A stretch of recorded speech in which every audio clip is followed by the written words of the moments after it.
Welcome to the Side Hustle to Small Business podcast, powered by Hiscox. I'm your host, Sanjay Parekh. Throughout my career, I've had side hustles, some of which have turned into real businesses. But first and foremost, I'm a serial technology entrepreneur. In the creator space, we hear plenty of advice on how to hustle harder and why you can sleep when you're dead. On this show, we ask new questions in hopes of getting new answers. Questions like, how can small businesses work smarter? How do you achieve balance between work and family?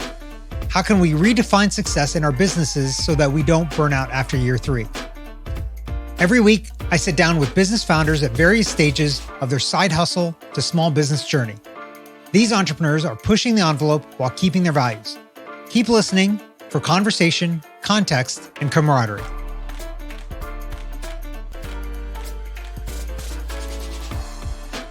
Today's guest is Justin Abrams, the founder of Cause of a Kind, an onshore web development team based in Island Park, New York. Justin, welcome to the show. Sanjay, thanks so much. Pleasure to be here. So I'm excited to have you on because I think your approach to kind of startups, businesses, and helping founders is a little bit different than a lot of other folks that we hear talking about this kind of stuff. But before we jump into all of that, give us a little bit about your background and what got you to where you are today. Yeah, I mean, it's definitely been a whirlwind for myself to even keep track of. I did not expect to have a career in tech. I did not have any forethought of creating a business in tech or in service, specifically in tech. You know, I'm a local Long Island kid. I come from a family of multiple generations of entrepreneurship. I think the thing that I did know is that I was always going to end up as an entrepreneur. The question was when and for what.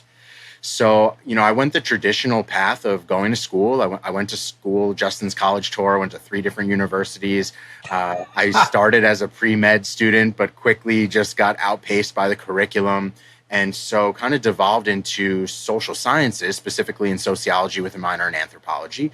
And ironically, while I was getting my education, that really was like the generic education that I could have adopted, I am a career salesman. I'm a career client services professional, and learning how people and groups and culture function through a sociology and anthropology degree really have ended up to be a very valuable educational experience for me. So kind of full circle on my education, no secret, I am a salesman. I am a client services specialist for my entire career. And I do specialize in omni-channel marketing, and it's one of the things that I provide as a value add for the customers that come through our program. And I'll talk a little bit about that when the time is right during our show for today. You know, I went to work first traditionally for about 15 years. I worked for 2 startup organizations. One was more mature than the other when I was there. I was employee number 7 at an early stage fintech company that specialized in employee trade monitoring, right on the tail of Dodd-Frank and regulation change. And I was focused specifically on the compliance sector and worked for a technology company that participated in that arena. So that's really where I cut my teeth in tech. That was totally by accident. My dad was like employee number 6 there, and I needed a summer job. And so I'm leaving some pieces of that out, how I got into that organization, but found my way into a simple data entry job, which then matriculated into just frontline customer service. And that's just how the ball started rolling. Stayed at that organization for, I want to say 6 or 7 years, and then got poached to go to a different organization within the marketing technology space, specifically within SEO and organic optimization. And spent about the same 5 or 6 years there, just growing my career to the point where I became, a professional in the SEO space. I traveled the world as an implementation specialist and solutions architect for that organization, and had the privilege and pleasure of working with some of the most recognizable brands on the planet, the Fortune 100, which is just an amazing way to start up a career and build a network. And so I often do give the advice to young people, if you're not sure what to do, follow opportunity. And that's really what I did. I followed opportunity. It turned into a significant career over 15 years. And during a couple of the last years, working professionally, I decided to moonlight a business, which again was really following opportunity. I founded the organization Cause of a Kind with my best friend since I'm 15 years old and my early rock climbing buddy. His name is Michael Rispoli. He's the CTO and chief architect here of Cause of a Kind. And we founded this organization just by chance. We started by trying to build a couple of technology companies ourselves, 2 different apps that we just could not find traction for or any product market fit for. And we just, again, followed opportunity. somebody came along and asked us if we could build their simple web application. And so that's what we did. It was the very first customer experience. And we had the bright idea, well, if we can't figure out how to build something for ourselves, we should build everybody else's idea. And so that is the origin 9 years ago of Cause of a Kind. 5 years ago, I was lucky enough to have the opportunity to feel comfortable enough. We can talk about all the things that gave me comfort if you'd like, to step full time into the organization and be able to comfortably leave my career behind. Simultaneously, that's when COVID was happening and I had my first child and bought a home and got married. And so I'm just a glutton for punishment. And so we can unwrap my formula as much as you want, Sanjay. It's your show for sure. Yeah. Let's talk about the entrepreneurial background there. You mentioned that family has had kind of an entrepreneurial streak. What was your very first kind of entrepreneurial startup-y thing as a kid that you did? I have quite a few, but like some of them are just funny and some of them are for real. I definitely did the lemonade stand thing with my little sister.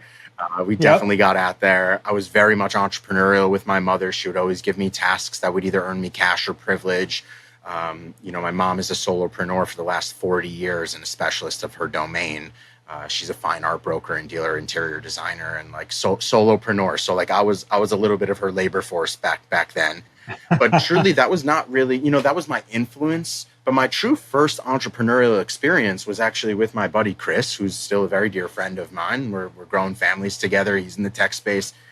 And probably somewhere in the age of maybe 8 or 9 years old, there was a big snowstorm. This is in like the late 90s. There was a big snowstorm. Chris was the muscle and his dad ran a landscaping company, and we had access to a gas-powered snowblower.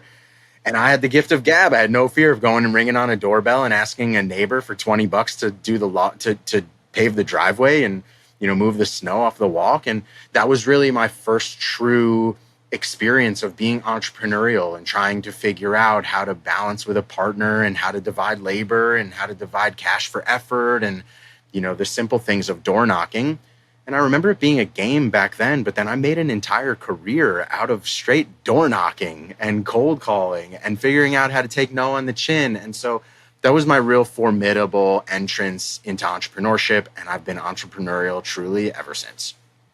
Yeah, I think people underestimate, and it's very unfortunate, I feel now, I think I've said this many times on this podcast, that kids are not able to knock on doors and sell things anymore because people just don't answer the door now at this point. But when I was a kid, I did the same thing. I sold custom and printed holiday cards.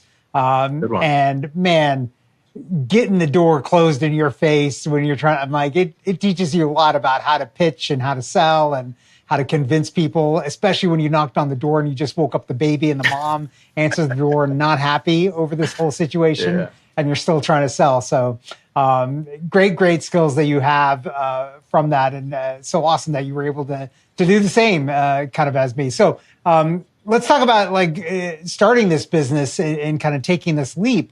Was there anything that made you nervous starting it? I mean, obviously you had these things that you tried and failed, so maybe there was no downside, but were there things that made you nervous trying to take that leap?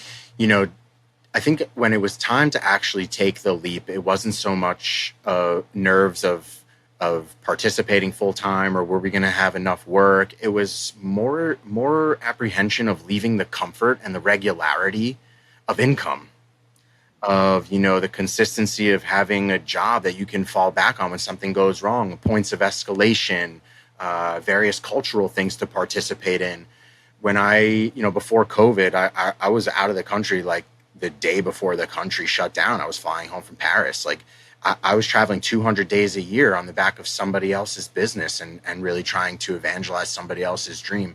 Leaving all of that behind, I really had a glorified career. I would travel the world speaking. I was a revered individual going into boardrooms, talking to the most impactful individuals, working for the craziest businesses of all time. And leaving all of that behind to go and chase your own dream, that was really the sketchiest part for me. I think my partner might have a little bit of a different experience. He just didn't have the visibility of the career, different type of nervousness for him. But I think for me, mine was less about, is this going to work? more about like the self-serving ego side of it, which is like, how long till I get back to this coveted career? And I'm still not there, right? Like still 5 years later of stepping fully into the sun, it's going to take probably a decade to get back to where I was at. But along the way, like humility comes into the mix, and like I'm building something from absolutely zero. And so you got to give yourself a little bit of grace. And for me, I'm very much aware that those things are kind of vanity metrics. And what I'm really focused on is building a business of impact and doing the best customer experience that I possibly can. And we're putting out work that I truly feel is second to none in the industry, on the planet. And maybe that's a little bit biased, but I think you have to be a little crazy and biased to try and run a business this day and age. So yeah, I mean, we were definitely afraid. You know, I took out small business loans to hedge the bet. My house is fully leveraged. I have no outside money from investors or anything like that. We still are 50-50 on the business. But I definitely took out cushion to protect us. In hindsight, that was a wimpy move. I probably could have gotten by without taking all of those, with running a P&L a little bit tighter, with not bloating for staff so quickly. All sorts of things that in hindsight we could have done that maybe would have, you know, reduced the requirement for things like collateral. But I'm not so sure that I'd be where I'm at today and the successful program that I have without those things standing on my neck and like keeping me showing up every day, grinding for purpose. Right. Yeah, that makes sense. Let's talk about the business a little bit. So you kind of took it from like, hey, we're going to make our own products to let's make products for everybody else. Was there any kind of feeling that you had there of like, oh, this is like a second class kind of company at this point, because that wasn't really the goal in the beginning days, right? Or is there a feeling now even of like, keep working on everybody else's product, but one day we're going to have our own? Such a good question, honestly. And like, depending on the day of the week, I might give you a different answer. Today's answer is I am never more encouraged and empowered to build other people's ideas.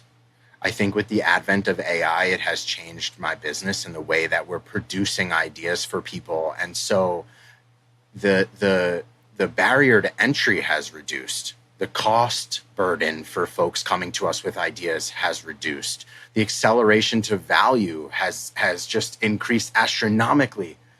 And so today, I feel very much inspired by all the different ideas that people bring to us.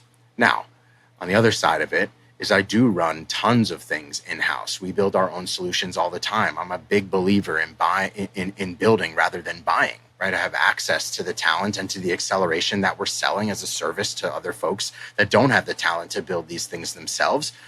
But I drink my own juice. So my partner is out here building our own internal tooling so that we don't have to subscribe to different platforms and services for the life of our organization.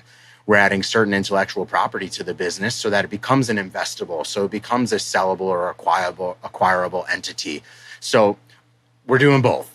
And I'm not so sure, like if I was going to bet on the future, I'm not so sure how the SaaS climate is going to continue to perpetuate, because it is so affordable to build custom tooling for a business for today. Most businesses are tech organizations. So if you already have this type of internal initiative and you're already running maybe a proprietary platform that you're your own enterprise SaaS business, why not build versus buy? And so I'm thinking that like the climate is going to change, especially for technical organizations. It's death by 1,000 cuts with the subscription model. I mean, if you think about it, everything from your CRM to your marketing automation to your sales program to you could pay for LinkedIn or whatever the heck. You could pay for Riverside, you know, like all of these tools forever, just death by 1,000 cuts into a small business. As you watch your P&L, this stuff gets really real, really fast. And so we're doing both.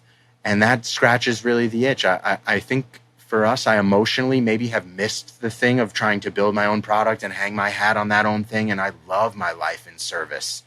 I'm positive of my impact. So that's probably my answer. Maybe you'll have a different one tomorrow. Let's dive into something you kind of touched on there with AI.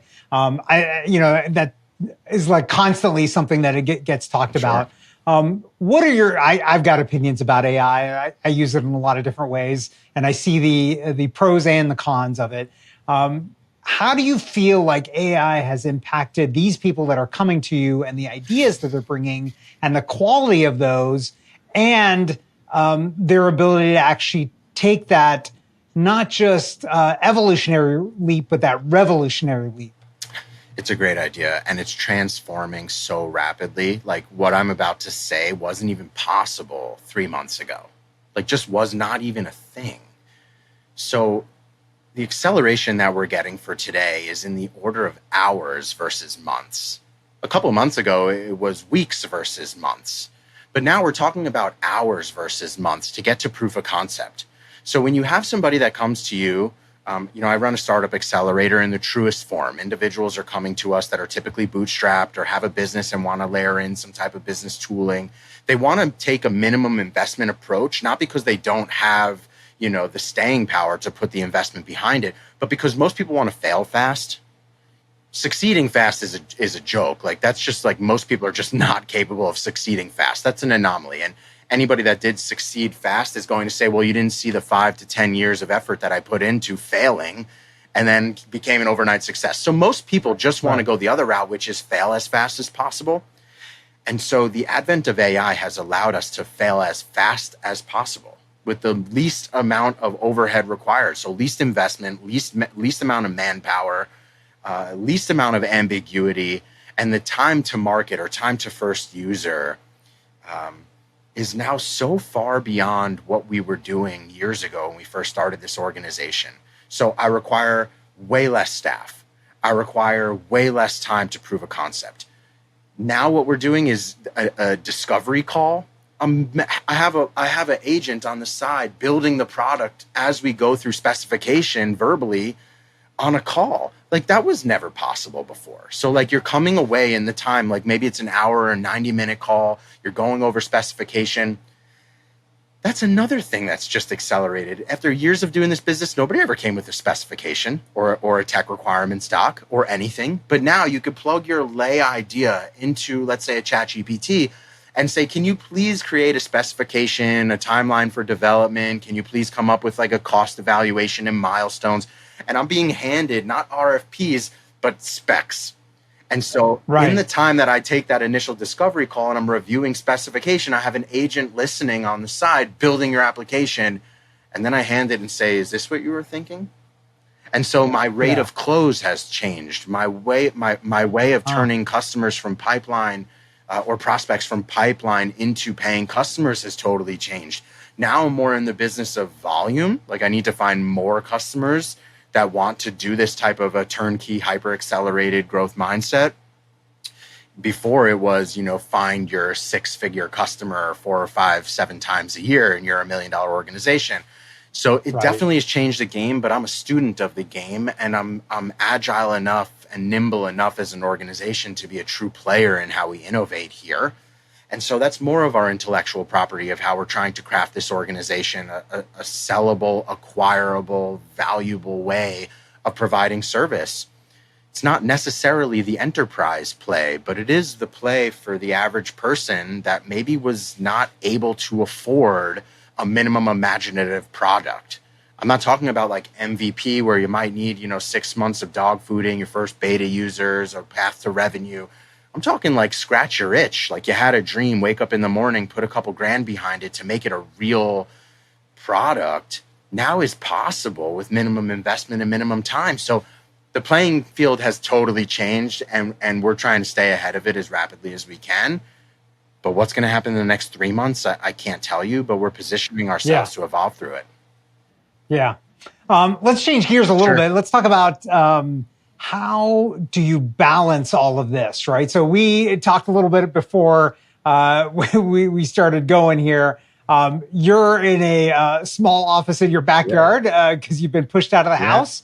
I've got a small office as well, kind of secluded away from the rest of the family. So let's talk about that. Like, how do you balance kind of having a business, running a business, and family life, and all the obligations that come with that, and friends and, like all of these things. How do you think about that? How do you build those boundaries for yourself? I'm really lucky in many senses because, again, if you asked me this question maybe 2 days ago, I probably would have given you a different answer, but that answer probably wouldn't have been as genuine as the one that I'm about to give you. I have my own podcast called Strictly From Nowhere. I feature founders from zero to market and their stories, just like you're doing. And yesterday I hosted a founder. His name is Mike Fada. And Mike Fada changed my perspective on the question that you just asked me. He waged war against the word balance a long time ago because nothing's ever in balance in life. Like that's the truth, man. Like you wake up tomorrow, it could hit the fan. You know what I'm saying? Like you have no control over what's going to happen. All plans lay waste, and I think the way that he changed my perspective, literally as of yesterday, real time, is about rhythm of life, the rhythm of life. So I find that to actually be the thing that I'm going to carry right now. It's not really about balancing. I never really feel in balance. I'm always like moving a million different directions. I have a newborn. I have a 4-year-old son. I have a wife. Like I have a family extended that always wants a little bit of my time. I got friends and business partners, tons of extracurricular activities, all the things that kind of culminate me into a well-rounded person. But every piece of that wants either a piece of my wallet, a piece of my attention. And so to me, I was enlightened yesterday on my own show about it's really the rhythm of life. And falling out of rhythm is what we try to prevent. So the things that I do to remain in rhythm, I'm in love with my job, my business, my career. Like that helps me, like I'm not faking that at all. Like that helps me show up on a daily basis and not give myself the pressure to perform because this is what I eat, sleep, and breathe. So that doesn't really take a burden from me. The things that do take challenges from me are trying to find ways to enjoy the rest of life. So how can I find time to go golf or surf or rock climb? Or how can I go hang out with some friends? Or, I run an event series here on Long Island called Long Island Technologists. That's a passion of mine too. I got to find the rhythm to include that and do all the marketing and the sales strategy behind all of that. And like everything for me, if you did it all at once, you'd be totally split your differential, out of whack, probably in depression mode. I don't know where to start. So for me, I was enlightened yesterday. This is really about finding rhythm. And sometimes just like playing music, you kind of fall out of rhythm. But to me, that really resonated, which was like, give yourself, again, a little bit of grace. I'm trying to juggle a million different things. And some days you're going to over-index in certain areas. And my partner told me once upon a time, you can only carry so many buckets in life, and you got to make sure that your buckets are equally distributed. Otherwise, you're going to tip over carrying one to one side. So I'm a big analogy guy, but I think the rhythm of life is really what I'm in pursuit of. Yeah. By the way, I like the acronym that you probably got for Long Island Technologists. Lit. I don't know if that was intentional or not, but lit. That's right. That's right. I love it. Love it. So let's talk about rhythm then just for a second. Do you account for sleep and wellness kind of in your day and in your life? Like, how do you plan for that? How do you make sure that you're getting enough? Yeah. So I often make the joke to my wife and to others, but I sleep like I'm a Navy SEAL. So I sleep the minute I'm told or minute I tell myself now is the time to close your eyes. So I have a good relationship with sleep. That doesn't necessarily mean that I accumulate. I recently heard on probably another podcast, maybe it was like Stephen Bartlett's podcast, and he was featuring probably like somebody in the neuroscience and sleep space. Some people have a gene where they can just function on very little sleep. I'm probably one of those people. You give me 3 hours of sleep, I wake up, I'm cranking. And like athletically so, I'm fully capable. And so I don't really have any relationship with sleep. I sleep because I have to, and I sleep because, it's critical to recovery and it helps to balance the rest of the life. But I have a newborn right now, and I take the night shift because my wife has a bad relationship with sleep. She's the textbook delayed onset insomnia, like just the textbook bad relationship with sleep. And so again, glutton for punishment. I take it all on the chin, and it's my choice to take the overnight. And I'm sure with a newborn that sleep is irrelevant, is absolutely irrelevant. But the rest of the equation is truly important. I have a very well-rounded, balanced life as far as health and wellness and fitness. I focus substantially on my diet. I have all sorts of extracurriculars that keep me focused on wellness and activity. Everything from like weightlifting. I'm historically a big CrossFit guy. all the way down to I'm an avid rock climber a couple days a week. I play golf a couple days a week. I'm a surfer, snowboarder, hiker, like I'm a high altitude mountaineer, all sorts of things that kind of just keep me focused on my well-being and longevity, which has evolved over the years. Like fitness used to be my number one priority. That was before I had a family and before I had a business. And like I was freakishly fit because like that was where I could focus my attention and what I could control and where my bandwidth allowed. Today, it's more about rhythm. So I work out when I'm able to. I do some type of activity or exercise every single day, rain or shine, something, but it's not consistent. And I have to make a decision as to what I'm going to do at that time. The most difficult thing and the most consistent thing, ebb and flow, which is nutrition. And like, that's probably the hardest thing, running a young family. And like, do I have to cook 3 versions of dinner tonight to like satisfy me, my wife, and my son? Like that's probably going to happen in the next couple of hours. So nutrition is probably the hardest one at this point to really maintain. And I'm quite social. So, alcohol plays a very small role in my life, but it certainly is there. And that kind of, kicks out some of your goals and gains. But again, it's just about rhythm. There's a right time, right place for all of it. But I always come back to the foundation of like, what is going to help me achieve my goal of the moment. I don't really look super far ahead. I'm really lucky to be here today, and I'll be lucky if I wake up tomorrow. So how can I maximize today and the remaining time that I have this afternoon? Yeah, love it. Okay, last question for you, Justin. If you're talking to somebody that was thinking about doing something similar to you, maybe not the same business, but similar to, launching a side hustle or taking that side hustle and going in full time, all in, what's the advice you'd give to them? Oh, I love this. And I'm going to go contrarian. I'm hoping you never heard this before. Stay at your job as long as you can. Probably not the craziest, probably the craziest advice that you could probably tell somebody that really is itching to get into their side hustle. But let me tell you why. I left my job romantically. I left my job December 31st. I started on this job January 1st. Absolutely no break. And in hindsight, staying at the job, at your career, at whatever is funding your side hustle at the moment for longer than you think you need to the point where like you've replaced your income with your side hustle and you're now collecting 2 incomes. Staying at your job for as long as possible only hedges your bet. So while it's uncomfortable for people, like run the risk of getting fired. Underperform so much so right up until the point where you feel like you could leave your side hustle to the point where you feel like you can get fired. I left my job in like the absolute best terms. I gave like 12 weeks notice. I transitioned all my clients, the best possible terms. In hindsight, I probably should have milked it for a year, sacrificed President's Club, like degraded my little reputation a little bit. Like I should have slowed down. It would have de-risked me. I wouldn't have needed a small business loan. I wouldn't have immediately needed to take a 6-figure salary out of my business to maintain my lifestyle, to support my family, to support my mortgage. Like certain things that I had to de-risk myself by going and getting small business loans, by reducing my income, 6 months into this full time because we were going to run out of cash, bloating the staff up to 17 within the first 6 months of starting the business when I probably only needed like 4 or 5 guys. Like I just thought the right thing to do is bloat the staff because of course the pipeline's going to explode, which doesn't freaking happen. So my advice, a little bit contrarian, is if you think you're ready to go, stay an extra 6 months. Tell me if I'm right, because lots of times folks are a little bit cart before the horse. You're super energetic. You're like rearing to just put your full-on founder hat on. You want to just create something and just give this your full-time blood. But at the end of the day, if it fails, guess what? You got to go back to work anyway. So if you're just starting a business, if you're just trying to get off the ground, if you're trying to turn the side hustle into the hustle, subsidize yourself a little bit first. Try not to use other people's money. Try not to take on investors unless you have some significant reason. And then again, I would double check that, triple check that, make sure that that's viable.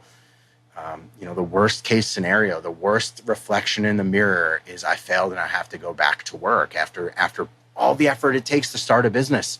So I prevented that. I did all the things that I advise against not to in order to maintain staying alive and collecting my paycheck and continuing to move for the first year. Now, this is the greatest investment that I've ever made is in myself and in this business, and it's paying dividends. And, we could talk about tax burdens in some other time because that's a different nut you have to crack that you don't think about in the day one of starting a business. Is Uncle Sam's coming for a piece of that money. So again, stay at your W-2 job for as long as you can, at least subsidize what your business is going to make. It never really works out to being as much as you think it's going to be. Yep, exactly. Justin, this has been great. Where can our listeners find and connect with you online? Absolutely. I'm Cousin Justin on all platforms, Cuzzin Justin on all platforms, everybody's favorite cousin. I run a company called Cause of a Kind. We build software and websites for pretty much every industry, but I focus on cause-backed, mission-driven, and innovating businesses primarily. We're at causeofakind.com. I run Strictly From Nowhere. Strictly From Nowhere is a podcast for founders, by founders, and we feature the journeys from zero to market. And last but not least is Long Island Technologists. I was so tired of running into Manhattan after a career, 15 years worth of commuting into Manhattan every day, going to networking events, and just having to schlep into the city. So my partner and I decided to create our own networking event and bring business and people and networks and relationships to us. So that's longislandtechnologists.com. We have an event coming August 7th. All are welcome. It's free and always will be. And it's subsidized by incredible sponsors and local partners that help us put on an incredible event. So that's a little bit about me. Awesome. Thanks for being on the show today, Justin. Thanks, Sanjay. It's a pleasure.